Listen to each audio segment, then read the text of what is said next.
మొన్నటి వరకు ఆంధ్రప్రదేశ్లో ఒక రాణితోటే జనాలందరూ ఇబ్బంది పడేవాళ్ళు. ఆమె ఎవరో అందరికీ తెలుసు, డైమండ్ రాణి. ఇప్పుడు కొత్తగా ఆంధ్రప్రదేశ్లో ఇంకో మహారాణిని తయారు చేశాడు జగన్మోహన్ రెడ్డి. ఆమె ఎవరో కాదండి, బెట్టింగ్ రాణి. బెట్టింగ్ రాణి అని ఎందుకు అంటున్నారంటే, గడిచిన 5 ఏళ్లలో ఆమె చేసిన బెట్టింగ్ యాప్ ప్రమోషన్ల వల్ల ఎంతో మంది నష్టపోయి ఆత్మహత్యలు చేసుకునే పొజిషన్ వరకు వెళ్ళారు. చాలా మంది చనిపోయారు కూడా. అలాంటి వ్యక్తిని తీసుకొచ్చి పార్టీ అధికార ప్రతినిధిగా కూర్చోబెట్టి ఈ రోజు కూటమి నాయకులపైన, అలాగే వాళ్ళ గురించి పిట్ట కథలు చెప్పిస్తున్న మన పిట్ట జగన్మోహన్ రెడ్డి కొంచెం ఆలోచించుకోవాలి. ఎందుకంటే కూటమి ప్రభుత్వం ఏర్పడి సరిగ్గా 6 నెలలు అయిపోయింది. 6 నెలలు అయిపోయిన తర్వాత ఇంకా పథకాలు అమలు చేయలేదు అంటున్నారు కదా. మరి జగన్మోహన్ రెడ్డి అధికారంలోకి వచ్చిన తర్వాత ఎన్ని నెలలకి పథకాలు అమలు చేశాడు? దీనికి ఏమన్నా సమాధానం చెప్పగలవా మిస్సెస్ బెట్టింగ్ రాణి? ఈ బెట్టింగ్ రాణి ఎవరో కాదు, యాంకర్ శ్యామల. ఈ బెట్టింగ్ రాణి అంటానికి కూడా మా దగ్గర సాక్ష్యాధారాలు ఉన్నాయి. ఆమె మీద క్రిమినల్ కేసులు పెట్టాలని చెప్పి మేము పోలీసుల్ని కోరుతున్నామండి. ఎందుకంటే ఆమె వల్ల బెట్టింగ్ లో లాస్ పోయిన వాళ్ళు చాలా మంది ఉన్నారు కాబట్టి ఆమె మీద క్రిమినల్ కేసులు పెట్టాలని మేము కోరుతున్నాము. ఇప్పుడు ఈ బెట్టింగ్ రాణిని దింపి ఏం మాట్లాడిస్తున్నాడయ్యా అంటే, జగన్మోహన్ రెడ్డి సూపర్ 6 పథకాల గురించి మాట్లాడిస్తున్నాడు. కేబినెట్ ఆమోదం తెలిపిన తర్వాత సూపర్ 6 గురించి మాట్లాడుతున్నాడు అంటే గనక జగన్మోహన్ రెడ్డికి బుర్రలో చిప్పైనా పోయి ఉండాలి, లేదంటే పబ్జీ భ్రమలోంచి ఇంకా బయటకైనా వచ్చి ఉండకపోవచ్చు ఉండాలి. ఆ పబ్జీని ఆపేసి బయటకు వచ్చి రాష్ట్రంలో ఏం జరుగుతుందో చూడమని మేము కోరుతున్నాం. ముఖ్యంగా ఈ బెట్టింగ్ రాణి ఏం మాట్లాడుతుందో ఒక్కసారి అయితే విందాం మనం. ఈ 2025వ సంవత్సరంలో ఈ ప్రెస్ మీట్ ని ఒక చిన్న కథతో మొదలు పెడదాం మనం. అవునులే, పెట్ట కథలో చెత్త కథలో చెప్పడం నీకు అలవాటే కదా. ఎందుకంటే గనక కథలు చెప్పే కదా జగన్మోహన్ రెడ్డి దగ్గర ఈ ఏదైతే గనక ఇప్పుడు అధికార ప్రతినిధి పోస్ట్ ఉందో ఆ పోస్ట్ సంపాదించుకున్నావు. నెల నెల ఖర్చులకు ఇవ్వగానే వస్తావు, ఒక నెలలో ఒక ప్రెస్ మీటు లేదంటే 2 ప్రెస్ మీట్లకి ఎంత అని చెప్పి ఒక పేమెంట్ రాగానే వస్తావు, ప్రెస్ మీట్ పెడతావు, వెళ్ళిపోతావు. కానీ నువ్వు ఎక్కడ ఉండవు, ఆంధ్రప్రదేశ్లో ఉండవు, కానీ ఆంధ్రప్రదేశ్ గురించి మాట్లాడతావు. అంతేనా? మాట్లాడు. ఒక పేదవాడు ఎముకలు కొరికే చలిలో వణుకుతూ ఉన్నాడు. అది చూసిన ఒక పెద్ద మనిషి, అలా వణుకుతూ ఎంతసేపు ఉంటావు, ఆగాగాగు, నేను లోపలికి వెళ్ళి నీకు చక్కగా వెచ్చటి రగ్గు తీసుకొచ్చిస్తాను, అది కప్పుకున్నావంటే చాలా బాగుంటుంది ఈ చలిలో నీకు అని చెప్తాడు. చెప్పి ఆ పెద్ద మనిషి పాటికి ఆ పెద్ద మనిషి వెళ్ళిపోతాడు. బయట ఇతను వెయిట్ చేస్తూ ఉంటాడు, ఆ పెద్ద మనిషి ఎప్పుడు వస్తాడు, ఆ రగ్గు ఎప్పుడు తెస్తాడు, నేను ఎప్పుడు కప్పుకోవాలి, నేను ఎప్పుడు నిద్రపోవాలి అని. మాట ఇచ్చిన పెద్ద మనిషి ఇచ్చిన మాట సంగతి మర్చిపోతాడు. మరుసటి రోజు ఉదయం ఆ మనిషికి ఆ మాట గుర్తొచ్చి బయటకు వచ్చి చూస్తే అప్పటికి ఆ పేదవాడు చనిపోయి ఉంటాడు. అతని చేతిలో ఒక ఉత్తరం ఉంటుంది. అది తీసుకుంటే దాంట్లో ఇలా రాసి ఉంటుంది, అయ్యా, నా శరీరం చలిలో ఉన్నా ఆ చలికి అలవాటు పడిపోయి ఉంది, బతికున్నా నేను అప్పుడు. కానీ మీరు కలిగించిన ఒక ఆశ వల్ల, మీరు చెయ్యలేనటువంటి ఒక మాటను మీరు చెప్పడం వల్ల, ఆ ఆశతో నా శరీరం ఆ చలికి తట్టుకునే శక్తిని కోల్పోయి అలా చచ్చిపోయి ఉన్నాను. అంటే ఏమో చెప్పే లేఖ ఎలా ఉందంటే గనక, బాబాయ్ చచ్చిపోయేటప్పుడు గొడ్డలతో నరికిన తర్వాత, తల మీద నరికిన తర్వాత రక్తం కారుతున్నప్పుడు వివేకం బాబాయ్ రాశాడు చూడండి లెటరు, అలాంటి లెటర్ అంట. నేను చచ్చిపోయి ఉన్నాను అని చెప్పి లెటర్ రాసి పెట్టి చనిపోయాడంట పాప మా పేదాడు. కథలు చెబితే గనక జనాలు ఇన్నేటట్టు ఉండాలి, చెప్పులు తీసుకుని వెంబడి కొట్టేటట్టు ఉండకూడదు. శ్యామలా, తెలుసుకో, నువ్వు జగన్మోహన్ రెడ్డికి ఏ అయితే కథలు చెబుతావో ఆ కథలే చెప్పు, జనాలకి నమ్ముతారేమో చూద్దాం. ఇంకా మాట్లాడుతుందండి, విందామండి. అప్పుడు ఆ పెద్ద మనిషికి అర్థమైంది, ఓహో, మనం ఇలా తెలియకుండా ఒక ప్రాణాన్ని తీసేసామా అని. ఇక్కడ ఆ మాట ఇచ్చిన పెద్ద మనిషి ఎవరు అని నేను అడగట్లా, జనాలందరికీ తెలుసు మాట ఇచ్చిన పెద్ద మనిషి జగన్మోహన్ రెడ్డి. అందుకని లాగి పెట్టి కొట్టారు.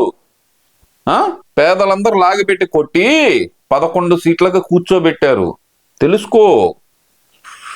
ఆ పేదవాడు ఎవడు అని కూడా నేను అడగట్లా. పేదవాళ్ళు అందరు కలిసి కొడితేనే వెళ్ళి 11 సీట్లలో పడింది. నువ్వు అన్నావు చూడు, పేదవాడి కాసి కల్పించాడని చెప్పి. జనవరి 1నే జాబ్ క్యాలెండర్లు ఇస్తాను, ప్రతి సంవత్సరం మెగా డిఎస్సి వదులుతాను అని చెప్పి చాలా వాగ్దానాలు ఇచ్చి యువకుల చేత ఓట్లు వేయించుకొని వాళ్ళల్లో సగం మంది వాళ్ళ కార్యకర్తల్ని వాలంటీర్లుగా 5,000 రూపాయలకి నియమించుకొని ప్రతిపక్షాలని దూషిస్తూ వాళ్ళ చేత పోస్టులు పెట్టిస్తూ వాళ్ళకి 5,000 రూపాయలు, వాళ్ళ జీవన వృత్తికి కూడా రాకుండా 5,000 రూపాయలు వాళ్ళ మొహాన కొట్టి బతకండ్రా ఇదే నేను మీకు ఇచ్చే ముష్టి అంటూ వాళ్ళని ఏడిపించారు. అలాగే చూస్తే గనక మద్యపాన నిషేధం చేస్తాను అంటూ ఆడవాళ్ళకి హామీలు ఇచ్చి మద్యపాన నిషేధం దేవుడెరుగు, నా సంపాదన నాకు ముఖ్యం అనుకుంటూ దాదాపుగా 1,00,000 కోట్లు మద్యంలోనే దోచుకున్నాడు. కల్తీ మద్యం అమ్మి, సొంతగా అమ్మి. ఎవరు? ఇదే జగన్మోహన్ రెడ్డి. నువ్వు వెళ్ళి ఆయనకి చెప్పమ్మా ఈ కథలన్నీ. అన్నా ఇలాంటి నువ్వు హామీలు ఇచ్చేటప్పుడు మా బోటాలను అడగన్నా, మేము చెబుతామన్నా బయటకు వచ్చి ఒక పిట్ట కథలో పెట్టేసే రెట్ట కథలో చెబుతాము, అంతేగాని నీ ఇష్టం వచ్చినట్టు మాట్లాడమాకన్నా అని చెప్పి ఒక మాట చెప్పు. వినండి ఇంకా ఏందో చెప్తుంది. తెలుసుకోవాల్సింది ఏంటి అంటే, చేత కానప్పుడు, చెయ్యలేనప్పుడు మాటలు చెప్పకూడదు. ఎస్, ఇది జగన్మోహన్ రెడ్డికి అక్షరాలా వర్తిస్తుంది. జగన్మోహన్ రెడ్డికి అక్షరాలా వర్తిస్తుందమ్మా. బెట్టింగ్ రాణి అమ్మా, బెట్టింగ్ రాణి, ఇది అక్షరాల జగన్మోహన్ రెడ్డికి వర్తిస్తుంది. ఇల్లు ఆయనకి చెప్పు. చాతకాని మాటలు ఎందుకు ఇచ్చావు జగన్మోహన్ రెడ్డి అన్నా? జగనన్నా, చాతకాని మాటలు ఎందుకు చెప్పావన్నా? ఇప్పుడు మనం 11కి పడిపోవటానికి ప్రధాన కారణం నీ చేతకాని తనమే అన్నా అని వెళ్ళి చెప్పమ్మా చెల్లెమ్మ. కలిగించకూడదు. వీటినే అచ్చ తెలుగు భాషలో చెప్పాలంటే శుష్క వాగ్దానాలు అంటారు అన్నమాట. శుష్క వాగ్దానాల గురించి నువ్వే చెప్పాలి, మేమే వినాలి. ఏం చెప్పారమ్మా జగన్మోహన్ రెడ్డి? ఏం వాగ్దానాలు ఇచ్చారమ్మా? నేను రాంగాల్నే వారం రోజుల్లో సిపిఎస్ రద్దు చేస్తాను అని చెప్పి ఇటు నరికాడు. ఎటు పోయింది సిపిఎస్ రద్దు? జాబ్ క్యాలెండర్ మీకెందుకన్నా ఖాళీగా ఉన్న 2,73,000 ఉద్యోగాలు, అయ్యా నేను అధికారంలోకి రాగానే మీకు ప్రతి సంవత్సరం ఇచ్చేస్తాను అన్నాడు. ఏంది ఇచ్చాడు? చెప్ప చేతికి ఇచ్చాడు. వాళ్ళ చేతికి పోలీస్ కానిస్టేబుల్ని అన్యాయంగా బలి చేశాడు. కానిస్టేబుల్ అభ్యర్థులు వయసు దాటిపోయి ఈ 5 సంవత్సరాల్లో డిఎస్సి వచ్చిద్దని చెప్పి ఎదురు చూసి వయసు దాటిపోయి గవర్నమెంట్ ఉద్యోగానికి క్వాలిఫికేషన్ రాక వీళ్ళు డిఎస్సి వదలక ఆత్మహత్య చేసుకున్న స్టూడెంట్లు, వాళ్ళ గురించి మాట్లాడమ్మా. యాంకర్ శ్యామల గడిచిన 5 సంవత్సరాల్లో జరిగిన ఆత్మహత్యల గురించి మాట్లాడు. ఇప్పుడు వచ్చి సొల్లు కబుర్లు చెప్తూ బెట్టింగ్ ప్రమోషన్ చేసినట్టు మీ జగన్మోహన్ రెడ్డిని ప్రమోషన్ చేయమాకు. ఇప్పుడు ఈ ప్రస్తావన ఎందుకు తీసుకొస్తున్నాను అంటే, చంద్రబాబు నాయుడు గారు మా అక్క చెల్లెమ్మలని, మా మహిళలని మరోసారి నమ్మించి మోసం చేశారు. ఏం మోసం చేశారు? ఆయన మాకు ఇస్తానన్న వాగ్దానం నిలబెట్టుకోలేకపోగా, ఇస్తానన్న హామీలు ఇవ్వకపోగా, జగనన్న ఇస్తున్న పథకాల్ని కూడా ఆపేసి ఈ రోజున ఆంధ్ర రాష్ట్రంలో ఉన్న మహిళలకి, ఆడపిల్లలకి, వారి కుటుంబాలకి తీవ్ర ద్రోహాన్ని చేశారు. చెప్పు తీసుకొని కొడతారు జనాలు. ఎన్నికల సమయాల్లో సూపర్ 6 అంటూ పెద్ద పెద్ద బ్రాండింగ్స్ వేసుకున్నారండి కూటమి ప్రభుత్వం. మనం చూడొచ్చు ఇక్కడ ఈ సూపర్ 6 అంటూ ఈ పెద్ద పెద్ద బ్రాండింగ్ ని పట్టుకుని కూటమి నాయకులు పవన్ కళ్యాణ్ గారితో సహా ప్రతి ఇంటికి తిరిగి ఈ హామీలన్నీ ఒక పేపర్ పై పెట్టి నాయకులు సంతకాలు చేసి ప్రజలకు ఇచ్చారు. దీన్ని ఒక బాండ్ పేపర్ లా భావించండి, మీ ఆ హామీలకి ఎటువంటి ఢోకా లేదు అని చెప్పారు. అందరూ సంతకాలు చేశారు. కానీ ఈ రోజున అధికారంలోకి వచ్చిన తర్వాత వీటి ఊసే లేదు. ఆ రోజున మీరు అబద్ధాలు చెప్పి బాండ్ పేపర్లు అంటూ ప్రతి ఒక్కళ్ళు సంతకాలు చేసి ఈ పేపర్ ని ప్రజల చేతిలో ఇలా పెట్టి ఈ రోజున మీరు వచ్చిన తర్వాత వాటి ఊసే ఎత్తకుండా ప్రజల్ని మోసం చేస్తుంటే ఆ రోజు మీరు పెట్టిన సంతకాలు విలువేంటో మీరే చెప్తున్నారు. ఇప్పుడు సూపర్ 6 లో నీకు తెలియని ఏముండే అమ్మా, 19 ఏళ్ళు నిండిన ప్రతి ఒక్కరికి 1,500 ఇస్తామన్నారు.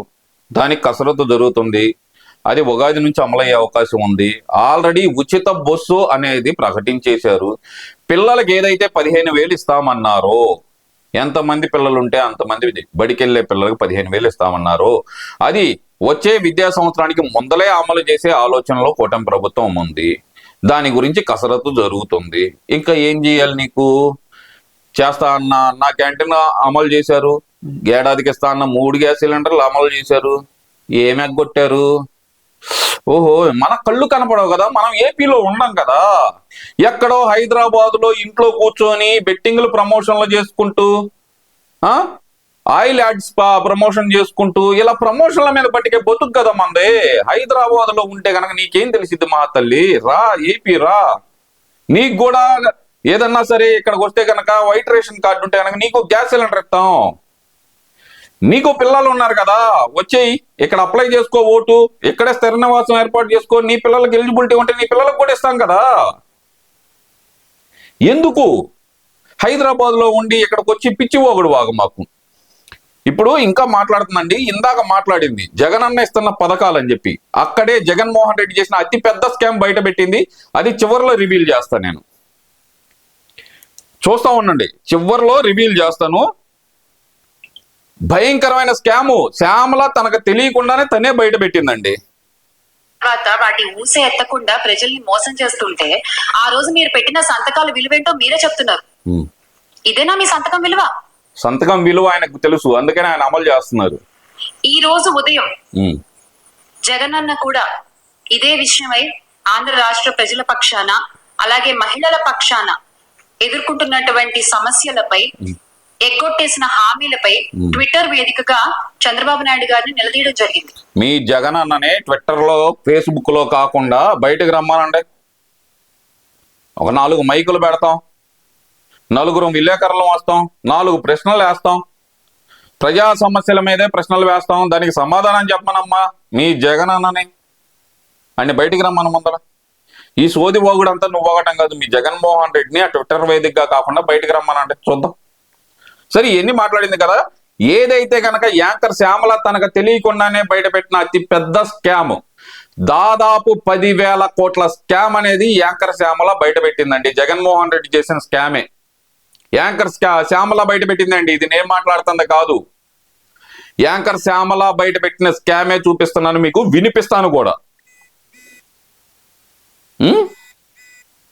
లేదు, తల్లులు ప్రశ్నార్థకంగా చూస్తూ అని అందించారు. ఈ రోజున ఏమైంది?